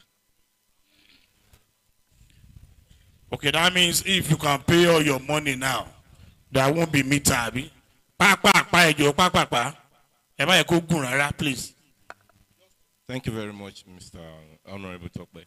My question is just a single question. If we pay today, for example, somebody who requires 10 kVA, how long is it going to take before the project is implemented? Do you get my question? If we pay today, how long is it going to take you to implement the project? Okay, you mean the small scale ones, right? We have 2 months because why? And we are not buying from Alaba. This is a company. And by God's grace, by March, this company will be in Ondo town. And what I told them is, bring enough as many panels, battery, inverters in small scales. Because we want to enter the market. Like a right honorable speaker have said, we are coming with force. So we are coming with a lot of this in 2 months, your solution is there. Thank you. Next. Thank you, Honorable Tokwe. Adie issue. Mo fẹ́ bí another kan ní fi. A ti sọ̀rọ̀ street. Ó ṣe é ṣe dá má gbọ́rọ̀ ayé. Ẹyẹ ọ̀nù kan ṣó ó dà lè gbà ó lé ẹ̀. Yes, you can do that. Ati gé wọn bẹ́sà. Ṣé lúlú ẹyọ kan ẹ̀kẹ́ ní àdúgbò? It's just like the one we are giving to small scales. The same thing. But better that is àdúgbò ìṣàgó. Mo ti àwọn brother mi àti gbogbo mini grid di òjòjò akíjàgúnlà. How many years, sir? What is 2 years? It's only I was informed. It's all a small money. But please, it is the best.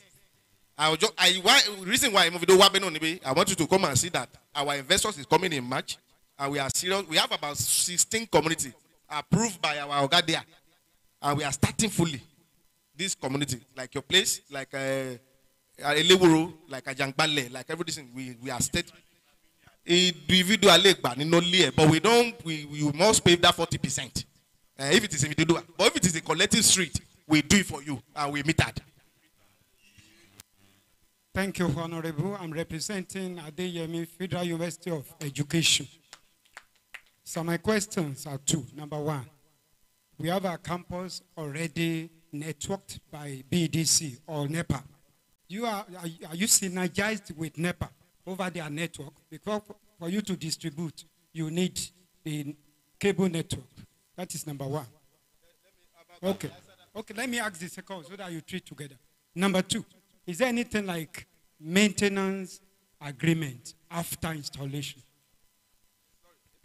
But God will answer the first question because they goes to the office. The issue of the network in FUTA owns the network, not BDC. You understand? So it's FUTA that maintains the network, not BDC. Adeyemi? Okay, I know you. I think we meant it's Adeyemi that owns the network. So, not BDC. You understand? Sorry, I said the network in Adeyemi belongs to Adeyemi, not FUTA. I mean, not BDC. You understand? So it's owned by Adeyemi. You understand? Because this has been settled long ago in the case of Uniben against BDC, in which BDC claimed the network within the school. Any network within your property is your property, not BDC's property. Emura Poli means a BDC. Thank you. Are we just 1 or 2? Just 1 or 2, please. Good afternoon. My name is Onanyika Isa. I'm a welder in Ondo here. we've had the issue of thieves cutting away electric pole, electric cable. How are we sure that by the time we pay the whole thing, it will not be taken away by thieves around it? By thieves? You protect it yourself. Let me answer you. Chief, you get security, please. A thief is only stealing a cable that does not have electricity on it. That's why they are stealing it. If there is electricity on the cable, a thief will not come and steal it. Thief will live for what we know. Okay, thank you, sir, for this opportunity. My name is Agbajola Iwaju, and I'm a solar inverter system. I do solar inverter. So what is the benefit for this thing, for we that were into this system before? Is there an opportunity for them to partner with this company to work with them? Thank you. Wonderful question, my brother. Thank you. I have Mr. Ayo here. He's a very good brother of mine. He's a solar installer. Then you too. I'm knowing you for the first time today. I know Joseph. We have been working with them for a long time. We are going to form EPC. See, this company that is coming, they are going to form EPC with us. Yeah. But please, hello, brother. Hello, sir. What be a question? Sorry, Ondo. I felt lost society. Batokpe, Batokpe is a politician. What you contest? I said, do away. Don't come to my yard if you are not serious. But I'm going to absorb installers. I want local installer to train more. Where you can only install 5 kV, 10 kV. Do you know cable rating? The BVLT velocity 50, 100. You don't know cable rating. You have to learn. So if you are ready to learn, we will call you. But if you are not ready to learn, don't come to my side, please. I beg of you. Thank you. Honorable Tokpe. Meto, on behalf of the whole welder in Ondo West local government, because I am the general chairman. On fait bien anything, qui capacity i welder le lo, to for the welder elle jo dúró ní bọ̀kan ẹ̀. Bẹ́ẹ̀ fọ àrí orí eléwúro, ṣé afẹ́ máa oyè yìí wọn lè cost welder kan náà ti dúró tó fi elle jọ dá owó papọ̀. So kí lè cost wa àti kí àwọn advantages yẹ lè rí níbẹ̀. Advantage pọ̀ kan weather, and that particularly mo la ba chairman wọn dé mo invite abi baba mo wá bá yín lọ́fíìsì mo ní I must see because weather oye emi re po ó ní agbára ó critical ayé ga kò wọ́n sà, and that's why I say you should put down your name there. By next week you see we are a private sector, we are not NEPA. When I tell you things that I will do it, I will do it. I'm not God, but I will do it. So nati Ola Otunlalo and the engineering department of this company will be calling you one after the other and visit your yard. I was a yard there. On maybe need you 2 kVA. You can need on need you 5 kVA. But see, energy is a calculated energy. We must know your consumption. We must know what you use. So that Ali accepts it. Okay, that deal, you need 10 kVA in your shop. Then this is your bill. You will avoid it. So we listen 10 years. So listen 20 years. That is all we do for you. And I've activated a call. I think I've answered your question, sir. Thank you. Thank you. I'll come to the table now. Our father by Lisa.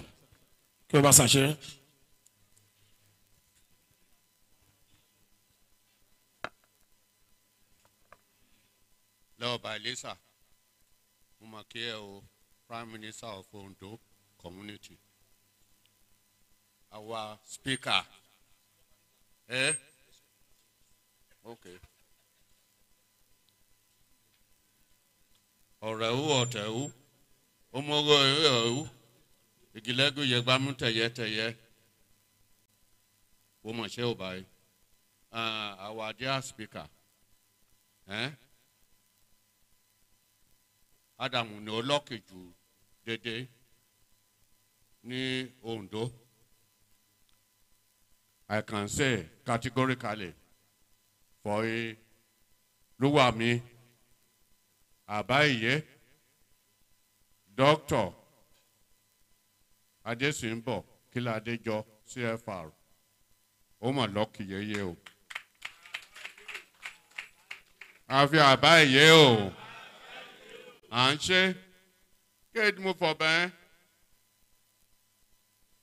àtijọ́ àti dá Ondo state alẹ̀ ẹ̀ ní gọ́vnà nígbà tẹ́ ẹ̀ àní gọ́vnà ọlọ́run dí àdá ẹ̀mí gọ́vnà àdásí àríbẹ̀ pẹ́pẹ́pẹ́pẹ́ àtúnṣe ẹ̀ní spíkà ọ̀nà ojú kò ti wà bẹ́ẹ̀ ẹ̀dẹ̀jẹ̀ spíkà pé ẹ̀tún wa ṣe ẹ́ o by landmark kàbí kò ṣe and let me stand on the present protocol so that we can be able to quickly go into it. Tọ́pẹ́ wò ṣe gan o this the first time iye Ondo dáhùn pé méje mẹ́ta dáhùn ká push for a project like this okay ṣé àwọn máa fọ fi àwọn fẹ́ ṣe bíórì jọ ẹ̀ bóyá ẹ̀ ti bí Tọ́pẹ́ bóyá o ti á gbọ́ tán ní ẹ̀ à ń wájú à ń rí ẹ̀yìn at the end of the day ó dàdú ṣe we are very very individualistic but what you are now telling us here pé òwa àtijọ́ dàgbẹ́tì dàpọ̀wọ́ mú wọ́ so that I can move forward. At the end of the day, dédé wá di amúgo àti yìnkù ọlọ́run lè dùn mọ́ ẹ o. Ṣé o ní ìyàfọ̀ fi dálágbé àkàtà ẹ̀ ọba Bàmíkíládéjọ́ ẹ̀ sùn májú ẹ̀ wọ́. It's how to move Ondo forward, okay? And Ondo then move forward, okay? It move forward, no jojuma. Chori iya wa wo ibe. I'm definitely sure so many community will be having Ondo community. Because we had been in the first position. Ondo Boys High School, 1919. Boya ti biye ngbae. Okay, 1919. Okay. It then spread. At the end of the day, Unyogbo Ondo leke yengan. Okay. So this project may be one. Ọ̀nà bá fi ń náwó oyè BDC tó ti mójú Ondo kan ó ti pọ̀ jù àwọn ọ̀dọ́ kàbí mo sọ ó ti pọ̀ jù múnẹ́kọ̀ ẹ́ nìkan bá gbé bìlì kọ́ ẹ́ ìsìn ok àní ìfọ̀ ó gbọ́dọ̀ sán. Okay. Dáhùn bá ti wá tẹ́ bá súná ní oṣù kan ẹgbẹ́ alámúnáwá àmúkọ ẹ for 2 hours 1 hour tó bá ti káyé agbébìlì òde okay so this is a challenge okay. Your project is a challenge, and everybody will follow that challenge, and we are going to meet the challenge. Agbedo dojú tí wọ́n fọ yìí, Ondo, èso ní a civilized. Ọ̀nùkẹ̀lẹ̀ ká gbáyé bèṣe ball, okay? And India, that they are talking about 60%. 60% is not a joke. Okay? It's a lot. Edawa, for 40%. Nagba long, á dé àdúṣe o. Ẹ mà bà mí bẹ́ẹ̀ yìí o. Mo máa ti kàn fi una máa ti Ondo. Ẹ dà sí kí nẹ̀yìn. À ń ṣe tó bá lè fún one village. Dẹ́dẹ̀ gbádùn ná. Ẹ dẹ̀ ṣe Ondo. Ẹ dẹ̀ ṣe Ondo bí village nẹ̀yìn. À ń ṣe. Thank you o. A round of applause for Baba Sashe Oshibai. And we know for free Baba Ginga Kabiesi Nikia that Pididomondo do not shake the window. That I'm sure. Some of the cabins for our name fair Ondo. Ashibai Moki, the management from Reality Magazine. Thank you for coming. Babane, question. Honorable Speaker, Aku Joko, the Gimetro Neka, me Kabiyesi mi o wa aware of ya ibe mi àti Baba Sashe. O ti phone in base here that is it now about to say that wa ma bongo. I mean that ma fi. So they do year for. You know, like Kabiyesi mba ti ko be ya méjèèjì be lọ sí. And a brief way. Na gba lo mi Baba Sashe ti for. The only thing I wanted to ask is when she currently for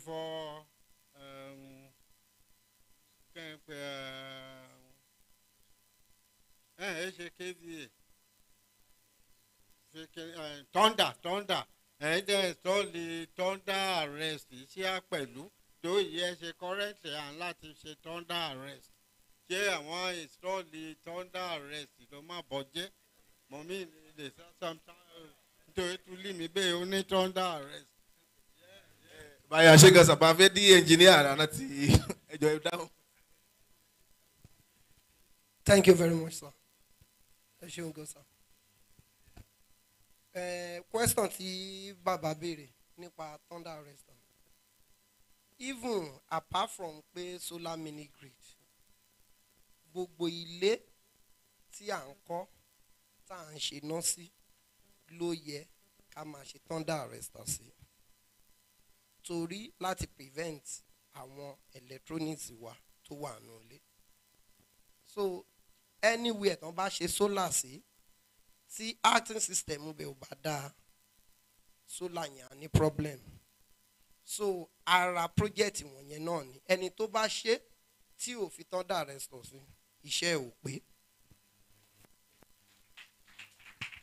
And calling now, Lamani under arrest. Thank you so much, Aristo. All right, now we want to go to closing remark. And then let me call on Mr. Ayo for closing remark. Former Nepai. Open when I shake this, they badura could tell you. Èpè wa gan ló pa àwọn NEPA ẹ bá yẹ ká ṣépè sọ́sọ́ láàárọ̀ ọjọ́ fọlọ́wẹ́ ibàbá á pa NEPA. Thank you very much, sir.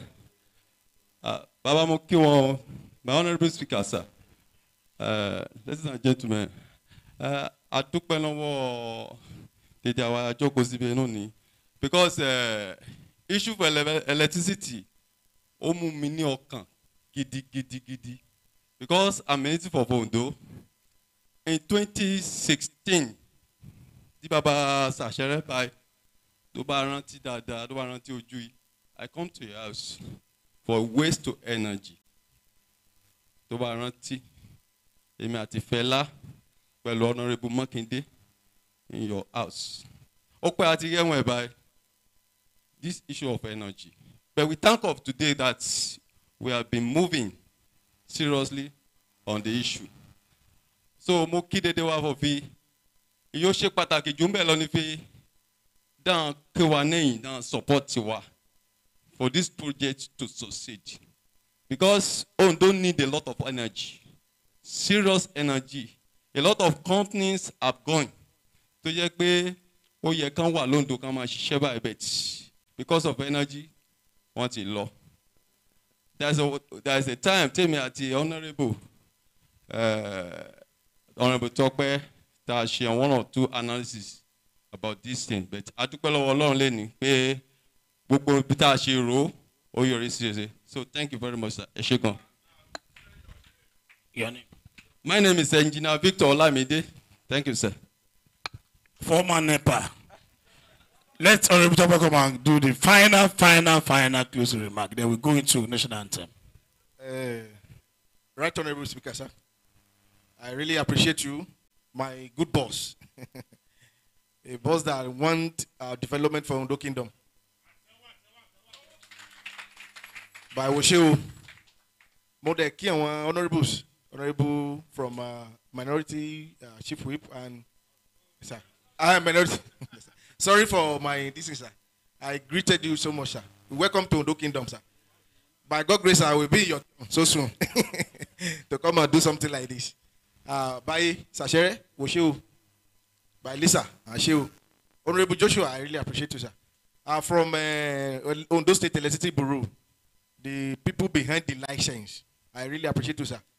Eshegon, I really appreciate you. UBA Bank Branch Manager, we thank you. Weather Association, I thank you. Reality Magazine, I thank you. Elewure Community, I thank you. Exporter Suit Hotel from all the way from Lagos. All the way from Lagos. Honorable Kenny Okpe, Mina Jet Tavi. No, Somiti. Exporter must contribute his own quota. And he sent his people from all the way from Lagos this morning, and they are here live and direct. Ma, you are, please just, thank you so much, Exporter. I really appreciate you. You key is project. You do nuna, you Chris. So they don't email it down and Joe. But to no one. Pilosry Hotel, really appreciate you, sir. And that is no way. Oh, not is a part payment to hotel installation ain't do they. So, Baba, again,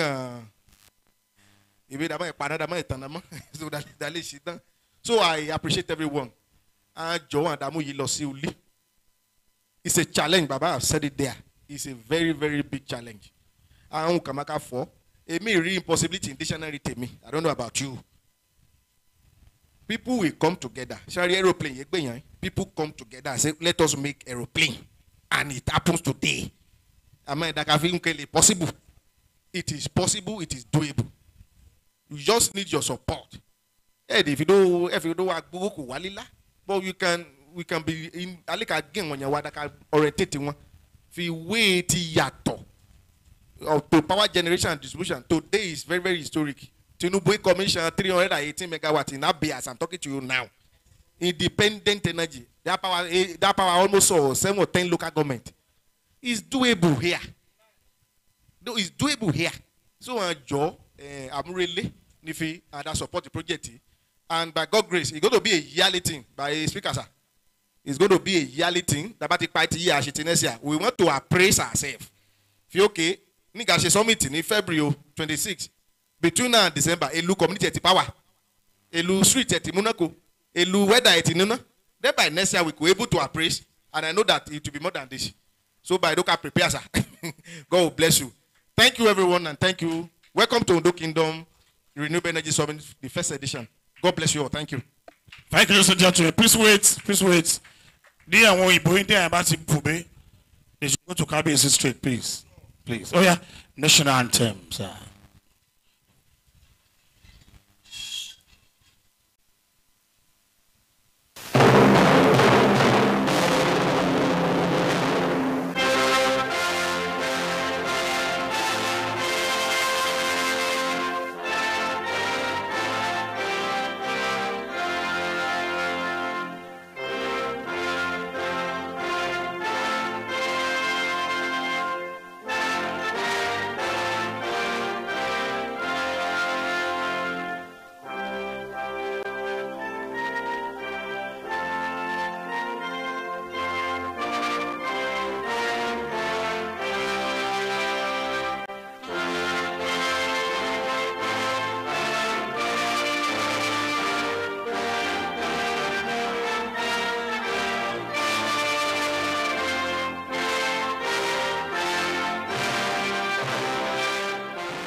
ẹ jẹ́ kí a gbàdúrà. Bàbá wa àti Ọlọ́run wa dúpẹ́ aláyọ̀ àyàn Olúwa sọ pé ẹ ṣé Ọlọ́run wa. A dúpẹ́ fún àpérò tèní Olúwa bọ́wọ́ sí o. Ìlú Ondo kò ní bàjẹ́ o. Àti ọba àti ìjòyè ìlú Olúwa darapọ̀. Kí ìlú kó rọ̀ wá lọ́rùn láti gbé o. Kí àlàáfíà Ọlọ́run kó máa bá wa gbé láti wo láti láéláé. Àmín. Please order a photograph outside. The members of the high table first, then others will follow. Thank you. This is the way we are going now. We allow the members of the high table to move first.